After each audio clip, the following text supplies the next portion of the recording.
Assalamu alaikum wa rahmatullahi wa barakatuh. Dear students, in today's class, we are mainly targeting some 6 marks question which came recently in the October 2024 and May June 2024. तो बिल्कुल recent questions को देख के हमें Cambridge की question making का idea होता है कि वो किस तरह से चीज़ों को पूछ रहे हैं। तो तभी मैंने ये recent टॉपिक्स को टारगेट किया है ताकि हम समझ सकें कि हमसे किस नेचर के क्वेश्चंस पूछे जाएंगे। तो यहाँ पर सबसे पहला क्वेश्चन हमारे पास आता है कि भाई read the following two views about initiatives that had been implemented to increase agricultural production in Pakistan. अब हमें पढ़ना होगा कि वो क्या इनिशिएटिव्स बताए जा रहे हैं। ठीक है, ए वाले को अगर हम देखें तो कहता है कि education and training have had the most impact on agriculture production. एक में वो एजुकेशन और ट्रेनिंग को ज्यादा इंपॉर्टेंस दे रहा है कि भाई इसका ज्यादा इम्पैक्ट हो सकता है, लेकिन दूसरी तरफ improved seeds have had the most impact on the agriculture production. दूसरी तरफ जो है वो सीड्स के ऊपर फोकस किया गया है। तो लेट्स सी कि हम इसको किस तरह से आंसर करते हैं। तो हमारे पास जो फैक्टर है, लेट्स सी कि अगर हम ए को फेवर करते हैं। ठीक है, आई एम अगेन रिपीटिंग कि इसका तरीकेकार क्या होता है। दोबारा से मैं बता दूं कि इस तरह के क्वेश्चन को सॉल्व करने का तरीका ये होता है कि आपने दोनों स्टेटमेंट्स को बहुत अच्छी तरह रीड आउट कर लेना है और आपने ये डिसाइड करना है कि either you are going to support the A और B. Once you decided, like for example जैसे अभी हम लोग ए को फेवर करेंगे और बी को डिसअग्री करेंगे। ठीक है, तो अब हमें सिंपली क्या करना होगा बेटा, हमें ए के फेवर में हमें ए के फेवर में वन डेवलप्ड स्टेटमेंट लिखनी होगी प्लस एग्जाम्पल के साथ। ठीक है, लेकिन दूसरी तरफ हमें बी के अगेंस्ट भी, ठीक है, बी के अगेंस्ट भी हमें एक डेवलप्ड स्टेटमेंट लिखनी होगी बेटा, लाजमी। और चाहें तो हम एग्जाम्पल ऐड यहाँ पर भी कर सकते हैं। राइट, दोनों में कर दे तो बहुत अच्छी बात है, लेकिन एक एग्जाम्पल तो लाजमी होनी चाहिए। और लास्ट में हम अपना एवेल्युएशन दे देंगे, अपना स्टेटमेंट दे देंगे कि भाई हम किससे अग्री कर रहे हैं और ज्यादा किससे अग्री कर रहे हैं। ठीक है, ये वाली बात हम कर देंगे। So this is the very simplest method to answer the 6 marks Q box type questions. ठीक है, क्यू बॉक्स वाले जितने भी सवाल आएंगे वो हम इसी मेथडोलॉजी से यहाँ पर सॉल्व कर रहे होंगे। चलो भाई, अब हम इसको मिटा देते हैं और अब हम लिखते हैं इसका आंसर जो कि ए को फेवर कर रहा होगा बेटा। अब ए के फेवर में मैं क्या कह सकता हूँ, अब मैं ये कह सकता हूँ कि चलो हम फेवर लिखेंगे डार्क ग्रीन कलर से और अगेंस्ट लिख देंगे हम रेड कलर से। स्टार्ट करते हैं, हम लिखेंगे भाई अकॉर्डिंग टू ए। ठीक है,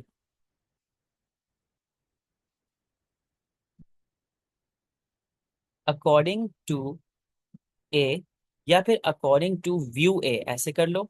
according to view A, education and training,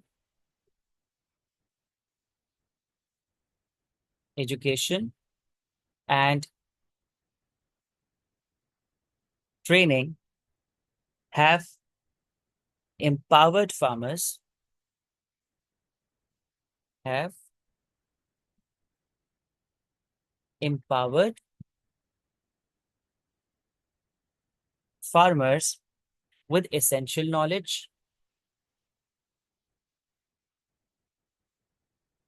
with essential knowledge about modern farming techniques, about modern farming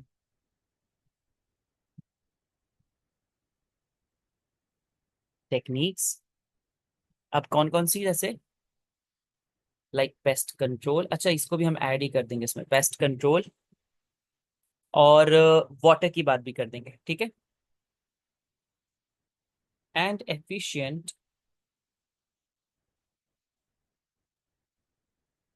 use of water, efficient use of water and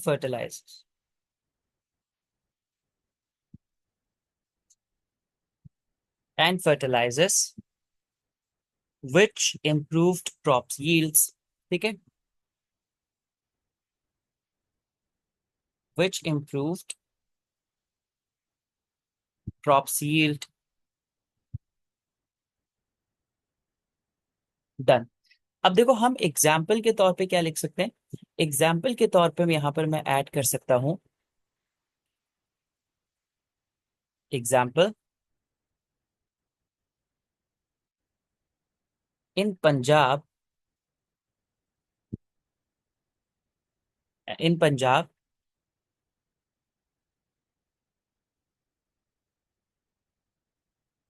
agriculture, agriculture extension programme,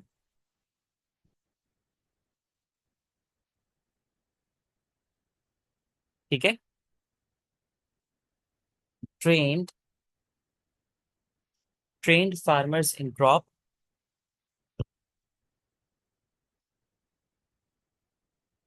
in crop rotation and soil testing,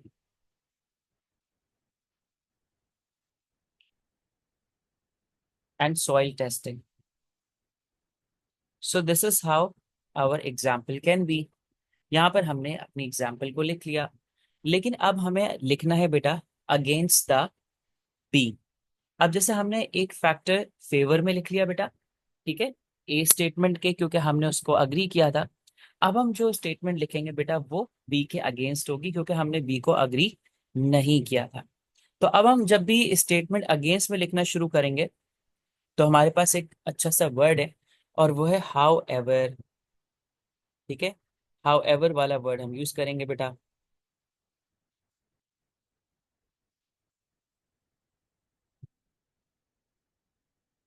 how ever improved seeds alone are not enough, alone are not enough to boost production, to boost production if farmers lack the knowledge, lack the knowledge to plant, to plant, comma, irrigate and manage them properly, and manage them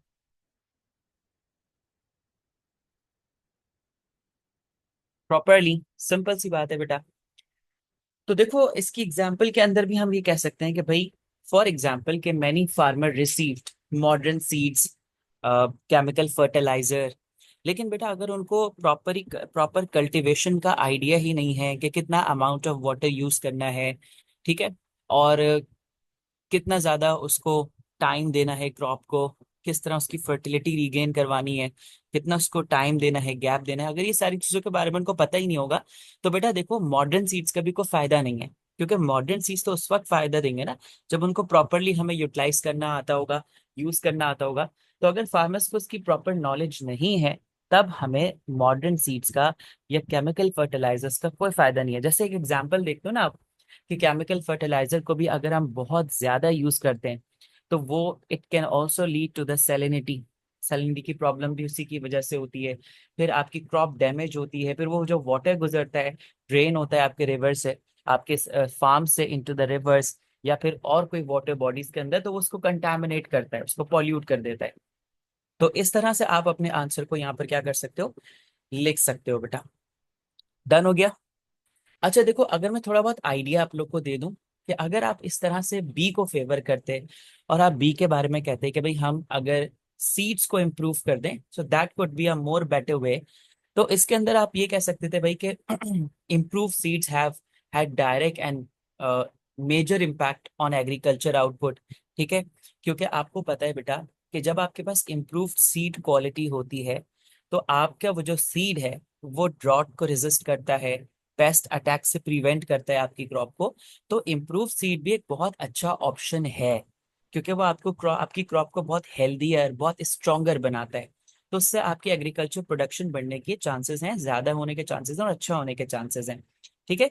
और आप ए के against में बात करोगे, जो कि आपका education and training है, तो आप ये भी कह सकते हो कि एजुकेशन एंड ट्रेनिंग वैल्यूएबल तो है, लेकिन इसका जो इम्पैक्ट है वो बहुत ही ज्यादा कम है या लिमिटेड है बेटा।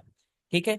क्योंकि आप देख लो कि quality seeds, fertilizer and water जो है, अगर ये हमारे पास नहीं होगा, और अगर नॉलेज, एजुकेशन, ट्रेनिंग ये सब बहुत ज्यादा है, तब भी कोई फायदा नहीं है, क्योंकि इनपुट तो हमें चाहिए ही ना बेटा। अच्छा, दूसरी बात देखो ये भी है ना कि एजुकेशन एंड ट्रेनिंग इतना ज्यादा वाइडली अवेलेबल भी तो नहीं है। खैर उसकी तो हम बात नहीं करेंगे, चैलेंज की तो नीड नहीं है यहाँ पर। तो आई होप कि ये वाला क्वेश्चन आप लोगों को बिल्कुल क्लियर हो गया होगा बेटा। इसके अंदर बहुत सिंपल सी हमें चीजें पूछी गई थी।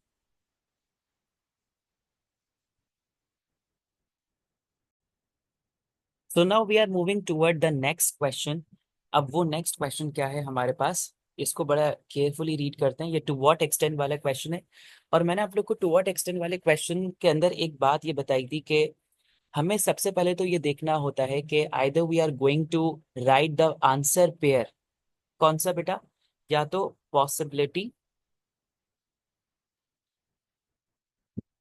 और चैलेंज का पेयर होता है, या फिर फेवर, जिसको हम बेनिफिट कहते हैं या एडवांटेज कहते हैं, और अगेंस्ट का पेयर होता है, जिसको हम ड्रॉबैक कहते हैं, और या इसको हम डिसएडवांटेज कहते हैं। तो सबसे पहले तो हमें ये पता लगाना होता है कि जो हमारा क्वेश्चन है वो हमसे डिमांड क्या कर रहा है। क्या वो ये वाला पेयर हमसे मांग रहा है या वो ये वाला पेयर हमसे मांग रहा है? So we have to be very careful while reading the question. तो पढ़ते हैं, देखते हैं कि इसमें हमसे क्या डिमांड की जा रही है। यहाँ पर ये कहता है कि Pakistan energy consumption is growing rapidly at around 5% a year. Read the following statements. The use of solar power is better than wave and tidal power to help meet increasing demand of electricity supply in Pakistan. या electricity in Pakistan कहने का मतलब ये है कि जैसे जैसे population बढ़ी है, वैसे वैसे एग्री उसकी पावर की डिमांड बढ़ी है, इलेक्ट्रिसिटी की डिमांड बढ़ी है। तो यहाँ पर एक सजेशन हमें दिया गया है कि क्या सोलर पैनल का जो यूज है, या सोलर पैनल को यूज करके जो इलेक्ट्रिसिटी हम बनाते हैं, it is much better than the wave and tidal. ठीक है। To to meet the increasing demand of electricity in Pakistan. तो हमें क्या करना है, देखो यहाँ पर वर्ड आया है बेटर का। तो अब हमें पॉसिबिलिटी चैलेंज वाला पेयर तो यहाँ पर हमारे सूट ही नहीं कर रहा। अब हमें दो स्टेटमेंट देनी है, वन डेवलप स्टेटमेंट देनी है हमें इसके फेवर में। ठीक है। कि हमें ये बताना होगा इसमें डेवलप स्टेटमेंट में कि भाई सोलर पैनल कैसे बेटर ऑप्शन है वेव और टाइडल पावर से। ठीक है। वहीं हमें साथ साथ उसका वन डेवलप स्टेटमेंट अगेंस्ट में भी बतानी होगी कि कैसे सोलर पावर वेव और टाइडल से एक अच्छा ऑप्शन नहीं है, उसका ड्रॉबैक क्या है, उसके लिमिटेशंस क्या है उसकी। और इसमें हम एग्जाम्पल का यूज करेंगे, एक एग्जाम्पल हमारी आनी चाहिए, और लास्ट में हमारा इवैल्यूएशन आना चाहिए। ठीक है। So I hope you that you all understood the pattern. Pattern समझ लिया, अब हम आंसर की तरफ जाते हैं। ये तो और इजी हमारा आंसर है। इसमें हमें एक डेवलप स्टेटमेंट फेवर में लिखनी है सोलर पैनल के या सोलर पावर के, और एक डेवलप स्टेटमेंट हमें अगेंस्ट में लिखनी होगी। तो लेट्स सी कि हम इसके फेवर में क्या लिखते हैं। इसको हम लिखेंगे ग्रीन से एज ऑलवेज, कि जब हम पॉसिबिलिटी लिखते हैं, सॉरी, फेवर लिखते हैं, तो यहाँ पर हम लिखेंगे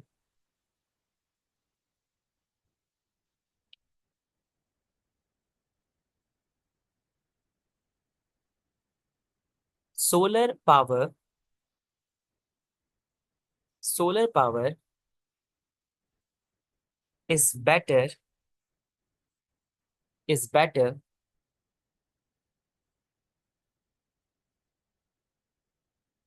than wave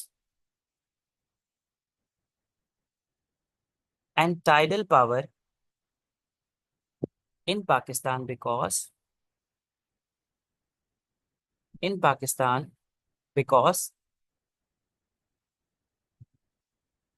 the country gets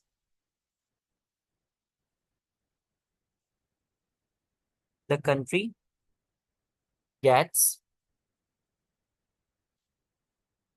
a lot of sunlight,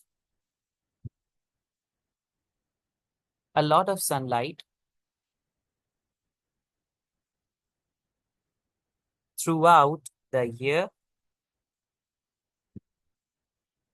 especially in areas like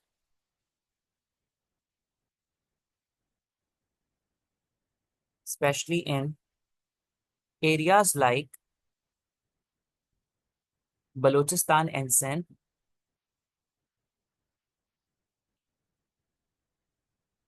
Balochistan and Sindh. This makes it easier. This makes it easier and cheaper to set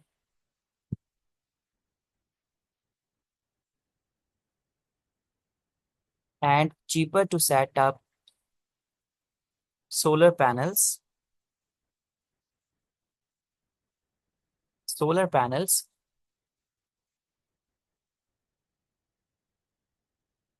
and produce electricity. Done. ठीक है? So now this is the time to write the example. Example में हम कह सकते हैं in many villages of Punjab,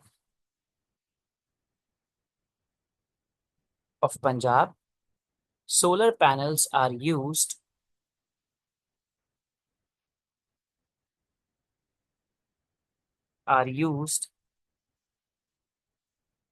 to run tube wells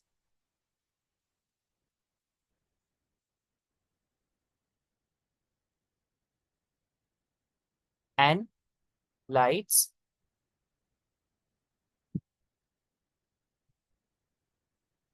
ठीक है?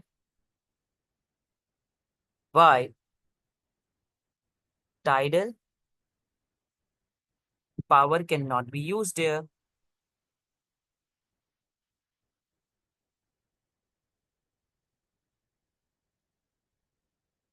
देखो बेटा, सिंपल सी बात है ना कि अगर हम टाइडल पावर की तरफ जाते भी हैं तो टाइडल पावर से किसको बेनिफिट होगा? ज्यादातर सिंध को बेनिफिट हो जाएगा या बलूचिस्तान को हो जाएगा। बट यू नो दैट कि KPK and the Punjab and the northern area is not having the access of sea. Sea से टाइडल पावर है ना बेटा कनेक्टेड, वहां तो रिवर्स हैं नॉट सी। ये सी के अंदर ज्यादातर इफेक्टिव रहता है।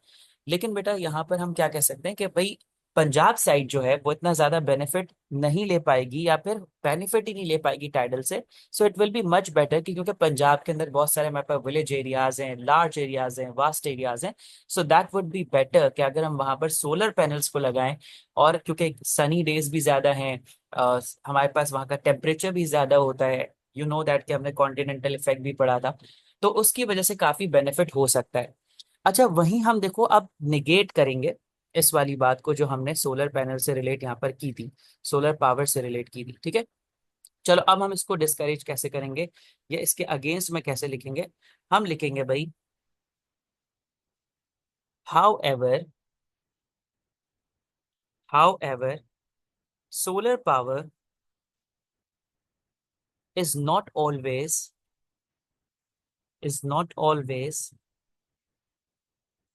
reliable, not always reliable। क्यों भाई? आगे लिखो because it doesn't work it doesn't work well during cloudy days। ठीक है? or at night while wave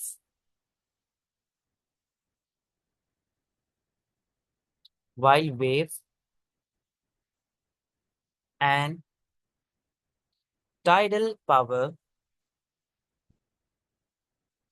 can produce electricity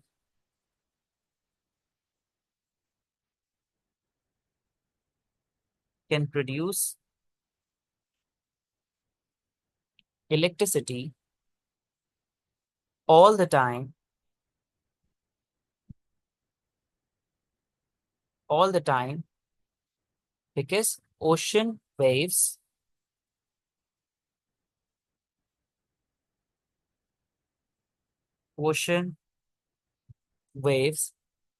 and tides are constant।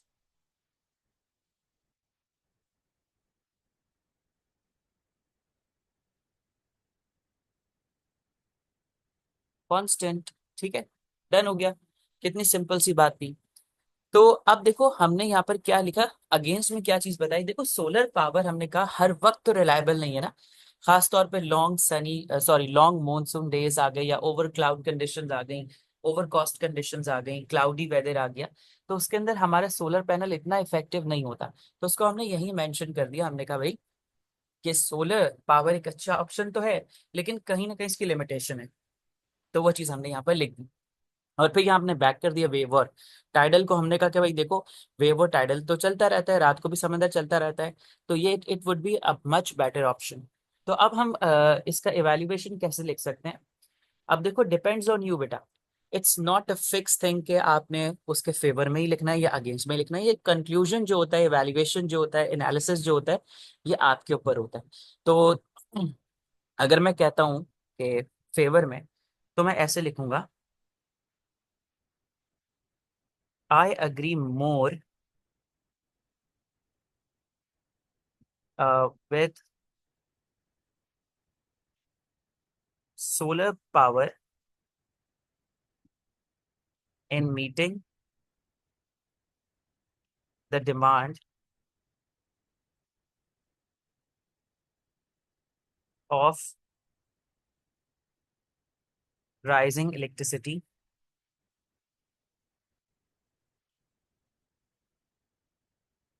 because Pakistan mainly experience hot weather, especially southern. So it would be, so it will be a better option. Simple, यहाँ पर हो गया हमारा answer done. ठीक है भाई, तो ये हो गया हमारा यहाँ पर answer complete.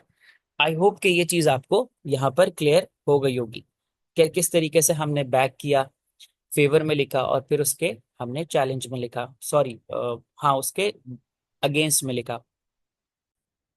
Now moving toward another question, और हम देखते हैं कि उसमें हमसे क्या पूछा गया है। यहाँ पर हमारे पास क्यू बॉक्स क्वेश्चन आ चुका है, और ये किससे रिलेटेड है, लेट्स सी। यहाँ कहा जा रहा है कि read the following two views about the migration and economic development in Pakistan.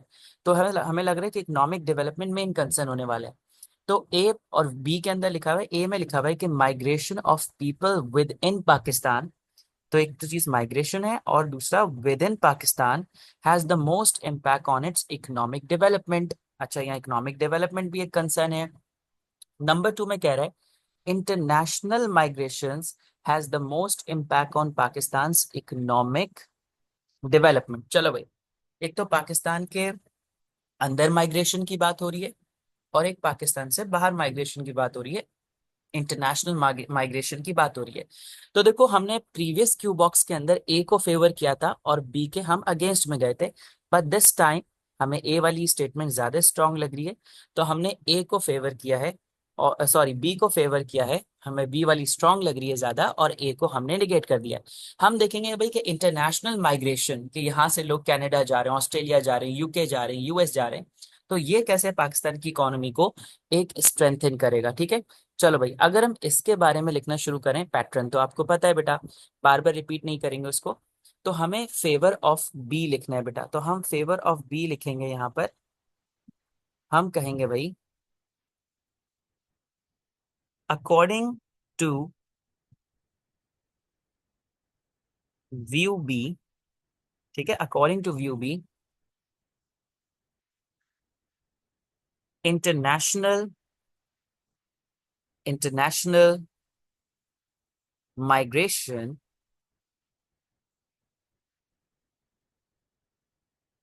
international migration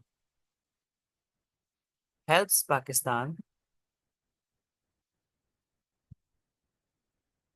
Pakistan's economy because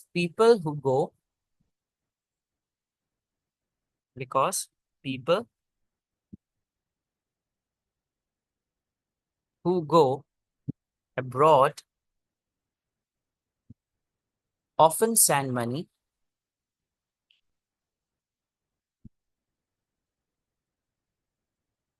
जिसको हम क्या नाम देते हैं बच्चों? Remittances.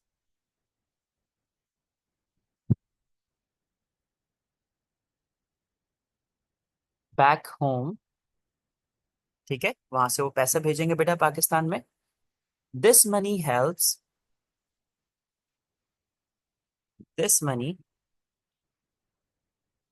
Helps families live better live better and also increase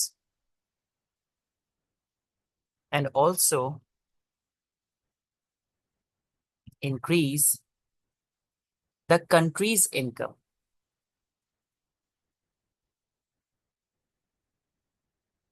अब बेटा देखो, मैं एक चीज ना यहाँ पर थोड़ा सा पॉज लेके समझाना चाहता हूँ। अब बच्चों का एक कंसर्न ये था कि सर वो बंदा जो बाहर बैठा हुआ है, कहीं पे भी XYZ, सर वो पैसा तो अपनी फैमिली को भेजता है ना, तो गवर्नमेंट का क्या फायदा है? देखो बेटा, गवर्नमेंट का इनडायरेक्टली भी बहुत फायदा है। वैसे तो बहुत सारे तरीके हैं जिससे गवर्नमेंट को फायदा हो रहा है। एक तो सबसे बड़ा फायदा तो गवर्नमेंट को यही है कि इंटरनेशनल करेंसी पाकिस्तान में आ रही है, उसका फॉरेन एक्सचेंज अर्न हो रहा है, आपकी करेंसी की वैल्यू बढ़ती है। क्योंकि जब कोई करेंसी इंटरनेशनली आपकी करेंसी आपकी कंट्री में आती है, तो वो एक्सचेंज होती है आपकी करेंसी के अंदर, तो इस तरह आपकी करेंसी की वैल्यू भी बढ़ती है। लेकिन बेटा देखो, मैं शॉर्ट एग्जांपल पे एक बात समझाता हूँ कि भाई ये बंदा जो है वो ये बैठा हुआ है US के अंदर, ठीक है। अब इसने भेजे भाई डॉलर्स अपनी फैमिली को जो कि पाकिस्तान के अंदर है। तो भाई अब इनकी फैमिली के पास जब पैसे आएंगे, तो जाहिर सी बात है इनकी फैमिली उस पैसे को स्पेंड करेगी, खर्च करेगी ना बेटा, रखने के लिए तो नहीं आएंगे, खर्च करेंगे। वो बहुत सारी चीजों पे खर्च करेंगे भाई। वो आप लगा लो, क्लोथिंग के ऊपर खर्च करेंगे, वो फूड के ऊपर खर्च करेंगे, हो सकता है भाई वो कार शार भी ले लें, हो सकता है भाई वो कोई घर भी ले लें, ठीक है भाई। तो बहुत सारी प्रोडक्ट्स लेंगे, वो बाय करेंगे। तो आप देख लो कि जब भी वो प्रोडक्ट्स को बाय करेंगे, ऐसा तो है नहीं कि किसी प्रोडक्ट पे टैक्स नहीं लगा हुआ। इन सब चीजों पे लगता है बेटा टैक्स, ठीक है। और टैक्स जाता है बेटा आपकी गवर्नमेंट के पास। तो हो गया ना फायदा बेटा। अगर इन बेचारों के पास पैसे ही नहीं होते, तो ये कोई भी चीज बाय नहीं करते। फायदा तो क्या हुआ कि गवर्नमेंट को, कि इनके पास जब पैसे आए, इस फैमिली के पास पैसे आए, तो उसने स्पेंड किए पैसों को बहुत डिफरेंट प्रोजेक्ट्स के ऊपर, चीजों के ऊपर, बाय करने में, घर खरीदने में, उन सब पे लगता है टैक्स, और गवर्नमेंट को हो गया फायदा। तो इस तरह से भी अगर सिंपलेस्ट टर्म में देखें तो गवर्नमेंट को यहाँ पर फायदा हो रहा होता है बेटा, ठीक है। तो हमने यहाँ पर ये एग्जाम्पल कोट कर दी बेटा। अब अगर आप एग्जाम्पल के तौर पे लिखना चाहो, एग्जाम्पल आप लिख दो यहाँ पर। एग्जाम्पल में हम कहेंगे in 2022 overseas Pakistanis, ठीक है, sent over sent over $31 billion back home, ठीक है, back home, which helped which helped their families their families to improve standard of living, ठीक है भाई, डन हो गया। अब बेटा देखो, वहीं हमने क्या करना था, ए को निगेट करना था। अब ए के अंदर क्या कह रहा था वो, विद इन पाकिस्तान। तो हम क्या कह सकते हैं बेटा, मतलब ए के अगेंस्ट में हम कहेंगे how ever internal migration, internal migration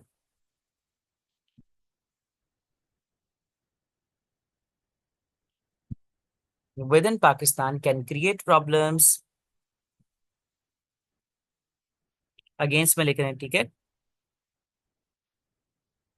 लेकिन कैसे बेटा, इन बिग सिटीज, अभी देखते जाओ, in big cities which can hurt, which can hurt economic development, economic development, instead of helping it, instead of helping it। क्यों बेटा, देखो, when too many people, when too many people move to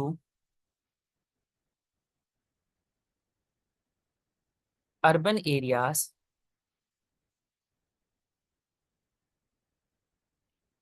it leads to overcrowding, overcrowding,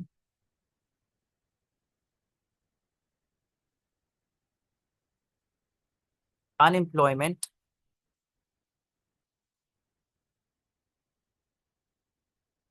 and pressure on housing and services।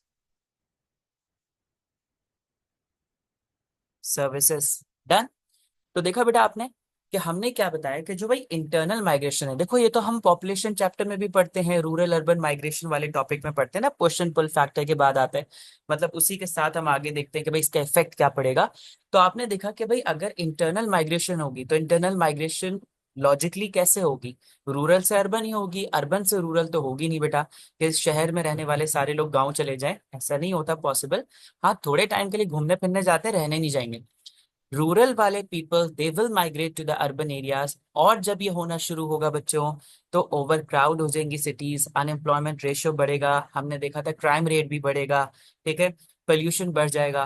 तो ये सारी चीजें economic development में तो role play नहीं करेंगी इतना ज्यादा, लेकिन इकोनॉमी को डैमेज कर सकती हैं, बहुत सारी चीजों के अंदर ये ड्रॉबैक बन सकती है।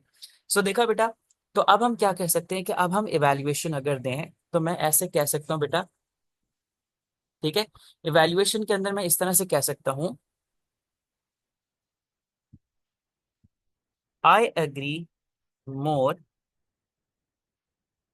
With view B, international migration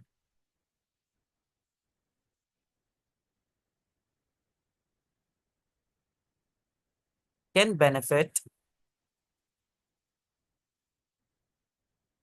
economy of Pakistan more because of more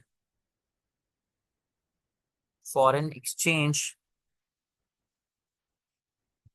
in Pakistan, simple. ये हो गया हमारा आंसर, डन। देखा बेटा किस तरीके से हमने अपने आंसर को यहाँ पर डील किया है। आई होप कि ये सारी चीजें आप लोगों को समझ आ रही होंगी। तो बस इसी पैटर्न को फॉलो करते जाना है, इस तरह से प्रैक्टिस करना है अपने आंसर्स को, एग्जाम्पल का ध्यान रखना है, और अगर आप इन सारे क्राइटेरियाज को फुलफिल करके अपना आंसर करेंगे, सो इनशाला you will get the maximum marks.